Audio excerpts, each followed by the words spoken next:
Tories' 6 billion cuts to social care, leaving 400,000 fewer older people receiving care.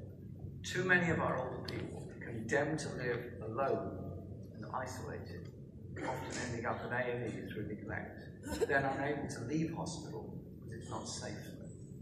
Austerity is putting other strains on the NHS too.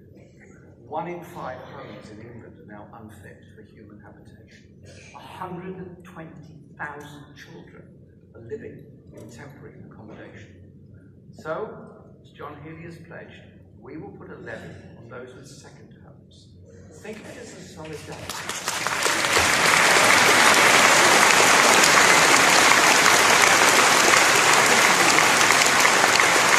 Solidarity fund for those with 2 homes to help those without any home at all.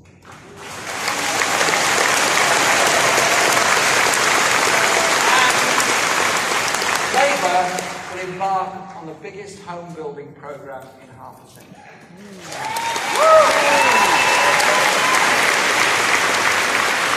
Meanwhile, for too many people, social security has become a system of institutionalised bullying and degradation. The Tories have created a hostile environment for disabled people. Hundreds of people from all over the country write to me about it every week. People like Richard, who says this: "My wife was diagnosed with progressive multiple sclerosis 20 years ago. A few months ago, we were told she needed to reapply for personal independence payments.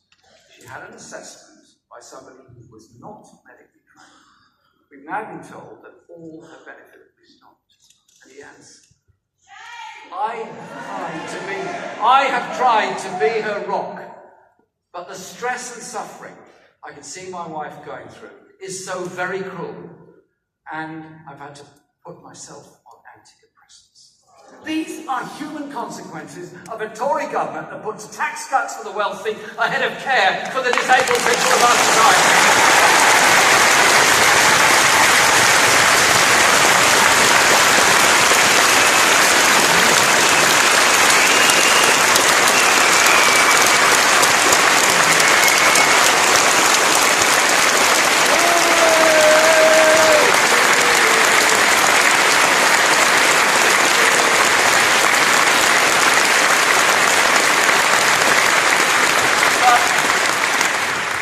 Labour is ready to put fairness and humanity back at the heart of our public services.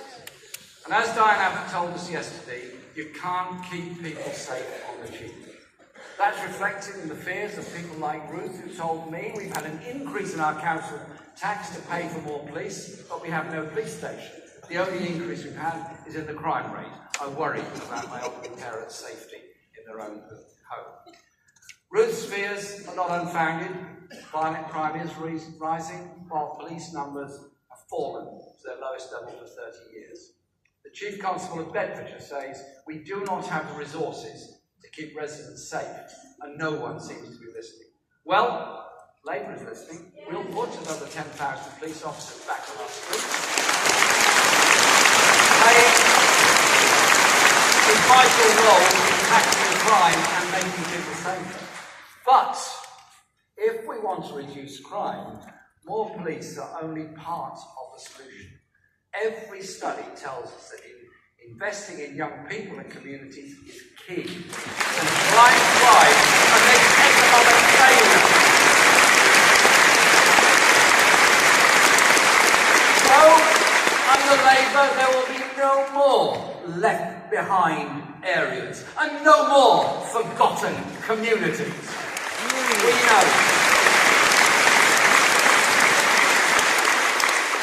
We know the earliest years are a crucial time to open up children's life chances.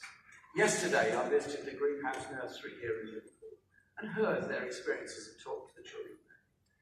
But across the country, nurseries can't make ends meet. Youth clubs and nurseries are closing. Decent early years education is now at risk of becoming a privilege. Families, most in need, are not even entitled to it, and many who struggle to claim it because of the system's fragmented and underfunded.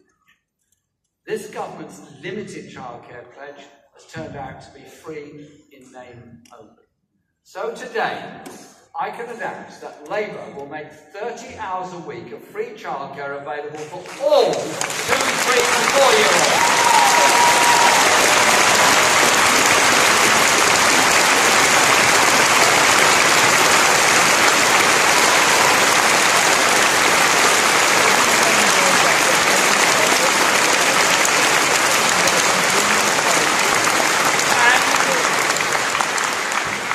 And we will provide additional subsidised hours for childcare on top of the free 30 hours allowance, free for those on the lowest incomes and capped at £4 an hour. Labour will also invest in the people who care for and educate our children. We'll raise the standards of childcare across the board with a 10-year plan to shift to a graduate-led workforce and improve the pay and skills of all childcare staff.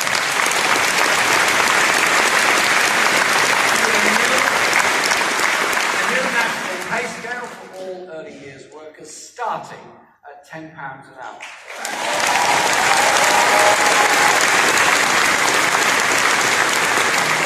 This is an investment and a pay rise for a workforce, 98% of whom are women and 85% of whom earn around the minimum wage. Patchy support for childcare is holding back too many parents and families and the life chances of too many children. This universal, free, high-quality childcare will benefit parents, families and children all across our country. Driving up standards for childcare will make the vital difference for millions of our children. Labour is offering a long overdue change that will transform people's lives and meet the needs of 21st century Britain for all. We're talking about rebuilding Britain this week, but I also want to make an appeal to the older generation who built modern Britain. It was you who rebuilt our country after the war, kick-started our economy, built our NHS and created our social security system. It was your generation that built the council housing, won our rights at work and made our country a better place for all. It was your work and taxes that paid for a better retirement for those who went before you. So we owe it to you, the older generation, to rebuild Britain so you have peace of mind and dignity.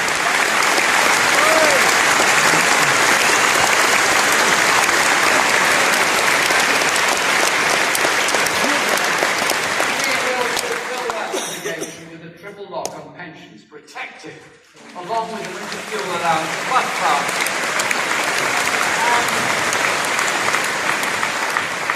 and a national health and care service that can look after you and your families with the respect that you deserve. This is solidarity between all generations.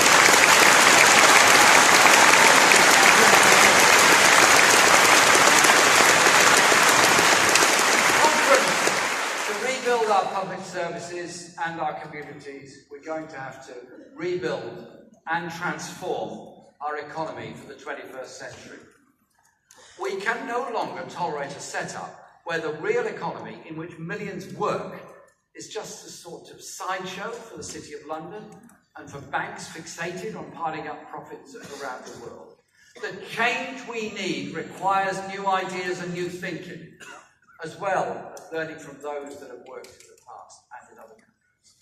We need to explore new forms of ownership and public enterprise and learn from creative local initiatives, from those taken by local councils, including Preston in the northwest. And let's take up the call from TUC General Secretary. Take up the call from TUC General Secretary Francis O'Grady to use new technologies and automation as an opportunity rather than a threat. A chance to raise living standards and give people more control over their own lives. Inequality is not just a matter of incomes. It's about having a real say too. That's why we're not only determined to rebuild our economy, communities, public services, but also to democratise them and change the way our economic system is run in the interests of the majority. John McDonnell's proposals for inclusive ownership funds will mean workers sharing more fairly in the rewards of successful businesses. I listened carefully to the words of the Archbishop of Canterbury, Justin Welby, and read the excellent Commission on Economic Justice report he was involved in, which rightly argued economic justice needs to be hardwired into the way the economy works. The 19th century Chartist leader and poet